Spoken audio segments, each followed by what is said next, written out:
Mga kapuso, sa mga bibiyahe patimog naman, isasara po mamaya ang bahagi ng EDSA Magallanes southbound. Kung daraan naman sa South Luzon Expressway, mas konti na ang mga sasakyan kumpara sa mga nakaraang Semana Santa. Live mula sa SLEX, nakatutok live, si Rafi.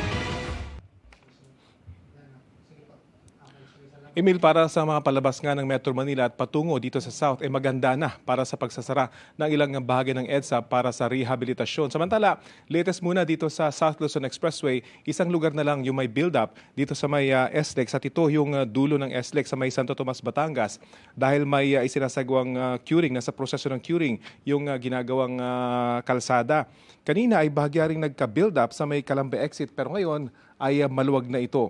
May mga bagyaring build up dahil naman sa mga minor na aksidente na itala dito sa expressway bagamat mabilis naman itong na-clear.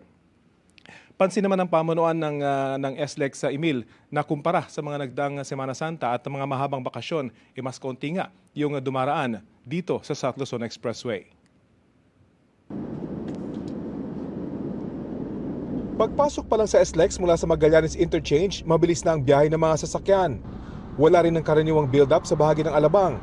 Hanggang sa makarating ng Tunasan at Carmona, maluwag at mabilis ang daloy ng mga sasakyan. Ayon sa operator ng SLEX, malaki ang pagkakaiba ng daloy ng trapiko ngayong Semana Santa kumpara noong mga nakaraang taon. Simula po kagabi, inobserbahan na namin, kanina umaga, ganun din kaninang tanghali, na talagang hindi po nagkakaroon tayo ng talagang traffic build-up. Talagang light traffic po tayo at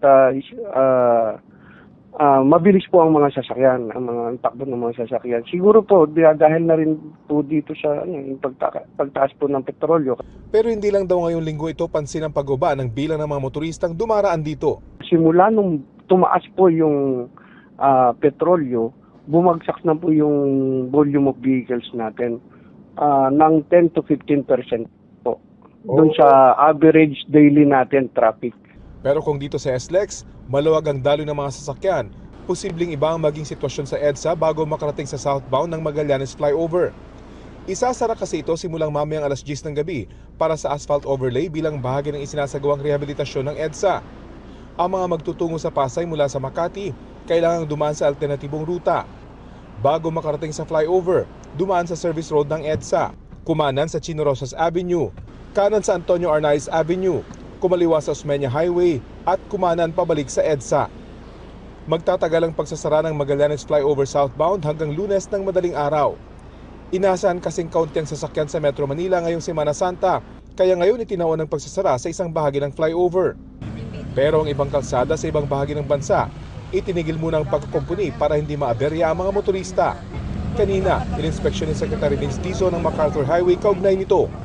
Utos ng Pangulo natin, kaya nga tayo, free flowing tayo. So, yung DPWH, sa mga national roads natin, na babaybayin ng mga behero natin ngayong all week, kaya nga talaga, wala munang construction, wala munang mga stop and go, yung tumutukod yung traffic.